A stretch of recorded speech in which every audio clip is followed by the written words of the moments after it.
détail à côté du défi que nous devons relever. Des grains de sable que vous ne devez jamais prendre en considération. Il ne peut y avoir de solution dans les mots ni dans les phrases. Seule l'action, l'agir, le travail peuvent nous sauver. L'amitié, l'affection dont vous êtes si fier, monsieur Szymanowski, ne sont pas des paramètres qui peuvent être pris en compte dans le monde réel. Car ni la poésie ni la beauté dont vous vous revendiquez, vous et Valérie, malgré l'importance que je leur reconnais, ne pourront empêcher un attentat. Rien de ce qui compte tant à vos yeux. Votre culture, votre suffisante éducation, cet air supérieur de celui qui a lu, de celui qui sait, de celui qui connaît, cette sensibilité dont votre esprit se targue, ne pourront ni sauver les gens, ni ramener les morts à la vie, ni rendre justice aux victimes. Votre compréhension, monsieur Szymanowski, votre humanité, ne serviront qu'à protéger les bourreaux et les assassins. Culture, beauté, poésie ne sont que des rideaux épais qui vous aveuglent et servent à trancher et retrancher l'éclat de la vérité. De vous tous, je suis la seule à ne pas la craindre, cette vérité brûlante, car je n'ai ni passé ni intérêt à la moindre mémoire, et c'est pour cette raison qu'il est juste que je sois aujourd'hui la chef de cette cellule. Car je suis moi seule en mesure d'imposer qu'on obéisse scrupuleusement à la vérité, malgré les déchirures que cela peut engendrer. C'est cela, l'amour de la vérité. Un amour que vous ne pouvez pas comprendre, que des gens comme vous ne peuvent pas comprendre. Pour ma part, je n'aurais aucune honte à donner le nom de mon propre père, de mon propre frère, de mon propre fils, s'il s'agissait d'une vérité qui nous permettait de déjouer l'attentat. La vérité est au-dessus de tout. Ce que nous ressentons les uns pour les autres ne doit plus être un obstacle. Travaillons ensemble. Je serai dorénavant votre chef et vous dirai toujours la vérité. Je n'aurai aucune pitié de vous, d'aucune parcelle de votre histoire. Ce sera ma manière de vous respecter. Ne t'avise pas, une seule fois, de mettre le pied dans cette vie qui est la mienne. Ne t'avise pas de t'y introduire par effraction. Ne t'avise pas de t'approcher de moi. Je te ferai goûter à la boucherie de mon nom sans en cuire la viande.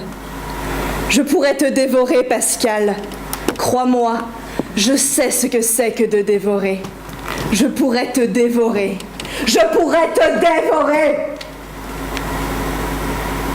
Puisque tu es l'ami de la vérité, et que la vérité ne te fait pas peur, et puisqu'il s'agit à présent de dire la vérité, quand la glace du monde se fissure sous nos pas, quand la seule vérité qui vient d'être dite, celle du fils qui tue son père, sourde autant qu'aveugle, tu refuses de la voir et de l'entendre jusqu'aux statues du jardin, on la fera résonner ensemble. Elle est, paraît-il, dans la bouche des démons, la vérité, puisque le démon dit ce qu'il sait, alors que l'ange sait ce qu'il dit. Permets-moi ici d'être comme le démon, et je te dirai mon nom. Je m'appelle Dolorosa Haché. Une nuit comme celle-ci, c'était avant la fin du siècle. Je suis rentrée chez moi et j'ai tué en leur tirant une balle dans la tête mes 3 filles. Émilie, Sylvia et Clarisse, sang de mon sang, vérité de ma vérité. Puis j'ai tué en lui tirant 2 balles dans la poitrine leur père.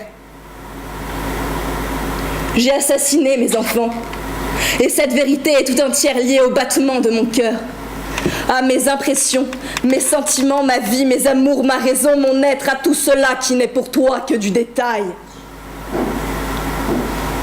Toi qui veux la vérité sans phare, la vérité nue, la chose dite, sans son film, sa peau, son épiderme, je te la livre ici anatomique dans sa cruelle lumière. Écoute-moi. Je suis enceinte. Je suis enceinte de ce père mort sous l'injonction du fils. Je suis enceinte de Valérie. Que feras-tu à présent de cette vérité? Y a-t-il là dans ta vie de maintenant une vérité plus vivante, plus brûlante? Quelle vérité saura répondre à la vérité? L'infanticide est enceinte. Entends-tu? Cela est réel car je suis réel. Et si l'enfant que je porte dans mon ventre est réel, alors Anatole peut être réel aussi. Sauras-tu entendre? Sauras-tu changer le monde de ton monde? L'univers de ton univers?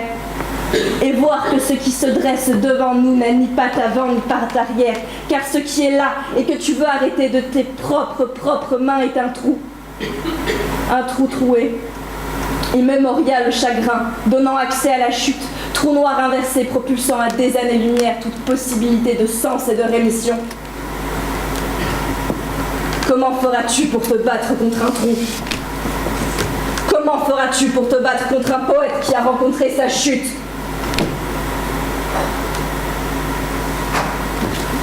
Comment feras-tu?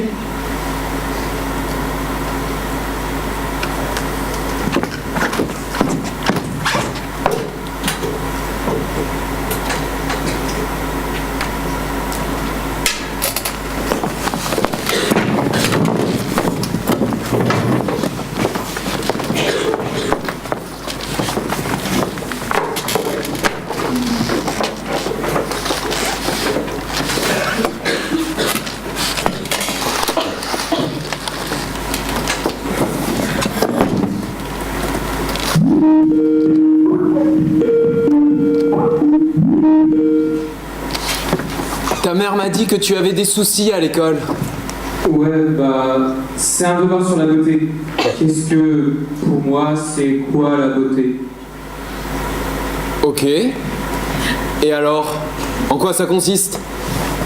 Au moyen d'un outil audiovisuel, choisissez des œuvres exposées dans la collection permanente du musée de la ville et faites-en un diaporama qui traduise votre perception de la beauté. C'est ça. Ok. Je trouve que c'est n'importe quoi là. Je veux dire, comment moi je serais supposé de comprendre ça, la beauté là? Puis d'expliquer, faire un texte sur la beauté, simplement pas de faire ça, je vais pas le faire. Bon. Ce que je vois, c'est que ça ne t'intéresse pas, mais prends-le pour ce que c'est, hein, un devoir. On passe la moitié du temps à faire ce qui nous déplaît, c'est comme ça. J'ai pas le goût de faire. J'ai pas le goût de le faire. Bon. Ok. Écoute, je n'ai pas envie de te parler de l'école, je n'ai même pas envie de te parler de la nécessité de faire le devoir ou pas, fais comme tu veux, ok? Mais il y a peut-être une autre manière de voir la chose. Écoute-moi. On te donne l'opportunité d'aller dans un musée pour regarder des œuvres d'art. Ne vois pas ça comme une obligation, non, mais comme une occasion. Il faut bien que tu te fasses une idée sur l'art et la beauté. Comment tu veux grandir sinon? C'est une chance. Ne passe pas à côté. Et puis, ça te fera voyager, Victor. Peut-être même ressentir des sensations nouvelles. Tu n'es pas obligé d'y rester 8 heures. Tu fais le tour, tu vas boire un café, puis tu retournes voir les tableaux qui te sont restés en tête. C'est tout. Quand je reviendrai, on y retournera et on les regardera ensemble. Qu'est-ce que tu en penses? Ok. Le pire qui puisse t'arriver, c'est que tu t'ennuies, c'est tout. Ok. Bon. Et ce que je te propose, c'est que ce devoir, on le fasse ensemble. Le diaporama, on le construit ensemble. Le montage des images, on le fait ensemble. On discute ensemble de la beauté. Je t'aide à clarifier tes idées. Comment ça? Tu vas au musée. Tu prends en photo les œuvres qui te plaisent. Tu me les envoies par mail. Je te donne mon avis. On en discute ensemble. Puis on s'organise des séances de travail et tout ça. Moi, je t'avoue, ça me ferait extrêmement plaisir. Ok, je vais le faire. Travaille bien et fais-moi signe quand tu es prêt. Je vais devoir te quitter, Victor. C'est bon, bye.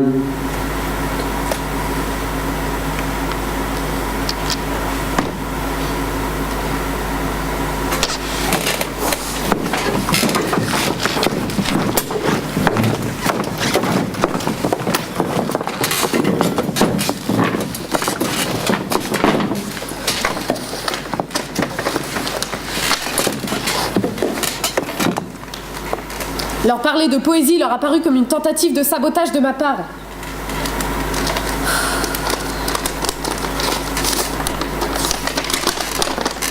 Note de service du 24 mars. Bureau du secrétariat d'État à la Défense pour la cellule francophone, opération Socrate. Objet, fin de mission. Les conclusions du rapport remis à la commission sur le suicide de Valérie Masson sont rejetées. Les membres actuels de la cellule francophone seront relevés de leurs fonctions en date du 31 mars. Interdiction formelle d'enquêter sous quelque forme que ce soit autour de la piste Tintoret. Fin, action immédiate. Nous sommes le 24 mars, c'est demain. Sans l'aide des ordinateurs, nous ne trouverons jamais. Le reformatage des ordinateurs ne peut être ordonné que par le responsable de la cellule. Et tu ne nous apprends rien, imagine-toi. Tu vas donner l'ordre de changer les noms sensibles. Je ne le ferai pas. Mais quel âge as-tu, Pascal? Ou plutôt, quel âge tu n'as plus? Tu es prête à donner le nom de ton père, de ton frère, de ton ami, de ton fils, pour l'amour de la vérité, et tu n'oses pas donner un ordre qui donnerait enfin un peu de sens à ta vie?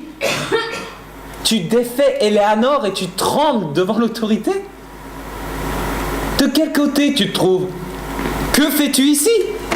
La trahison est-elle une passion chez toi, un sport, un exercice de relaxation, une jouissance? Trahir, ça t'excite, Pascal? Rassure-moi et dis-moi que tu es un espion à la solde d'Anatole. Je pourrais enfin te respecter. Dis-le-moi. Dis-moi pourquoi tu n'es pas avec lui, avec eux, avec tous ceux-là qui ont ton âge et qui enragent contre la rage du monde. Pascal, écoute-moi. Pour garder la tête froide, il faut avoir le cœur chaud. Réponds-moi. Penses-tu vraiment que la piste Tintoret, après tout ce qu'on a découvert à son sujet, soit un leurre, une fausse piste? Il est possible qu'elle soit réelle. Si elle est possible, alors il faut prévenir l'éventualité d'un attentat. Pour cela, il faut contrevenir aux ordres. Quoi que tu fasses, Pascal, tu auras un jour ou l'autre les mains pleines de sang. C'est cela le pouvoir. La désobéissance au pouvoir, c'est le seul savon efficace pour enlever les taches à défaut d'ôter les odeurs. Prends le téléphone, Pascal. Le jour où je t'avais rencontré pour t'inviter à te joindre à moi dans cette mission, je t'avais demandé ce que tu ferais dans tes instants de liberté. Tu m'as répondu que tu remonterais la voiture que tu as démontée il y a longtemps quand tu étais enfant et que tu t'es toujours promis de rassembler. Ça m'avait décidé alors à te défendre envers et contre tous. Va au bout de ta maquette à présent et rajoute le dernier morceau, le dernier boulon, le courage.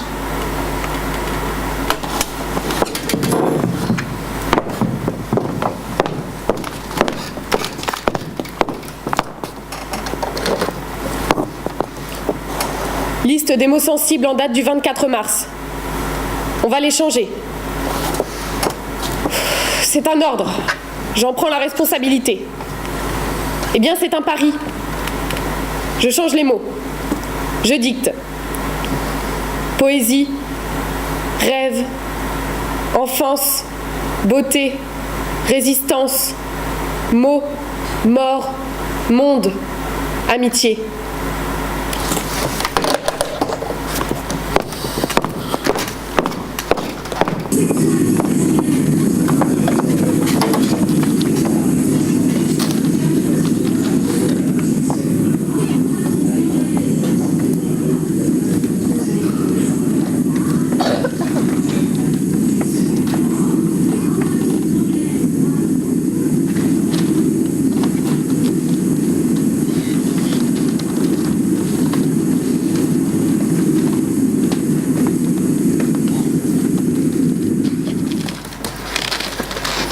Prenons Paris en exemple.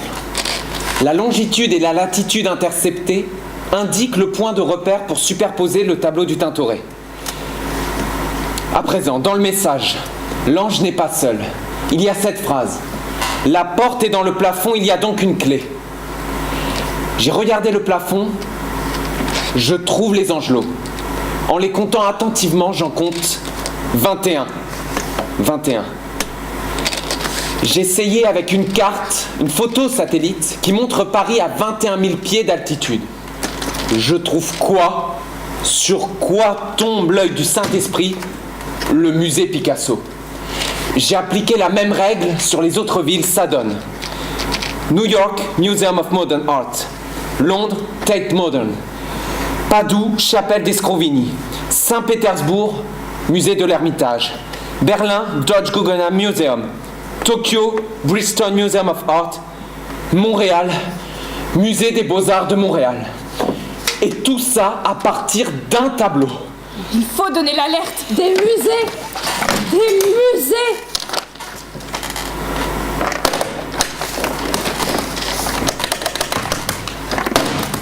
Ils ont coupé toute possibilité de communication avec l'extérieur.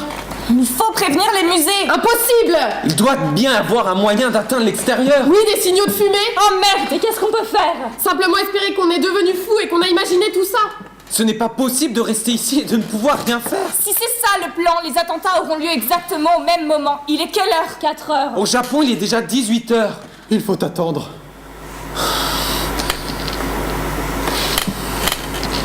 Le temps des revendications est passé. Voici venu le temps octant. Hic, hic. Le hoquet que voilà ne craint pas le sursaut, ne craint pas la gorgée de sang, de gorge égorgée. Le sursaut, le gorgé ne sauront l'interrompre. Une respiration de hic, hic. Voici venu le temps octant. La peur, la terreur, l'analyse.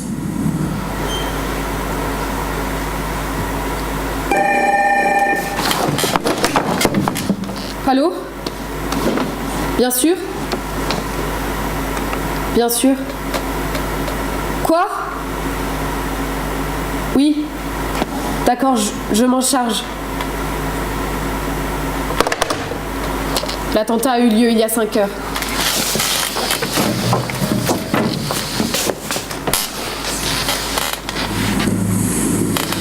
A déclaré le chef de la diplomatie. Le monde aujourd'hui a été un pan brisé par un cul qui le laisse sourd et hagard, a-t-il ajouté. Je rappelle que les dernières estimations font état de 400 morts et plus de 1200 blessés. On parle ici de véritables scènes d'horreur à l'intérieur des musées où ont lieu les attentats.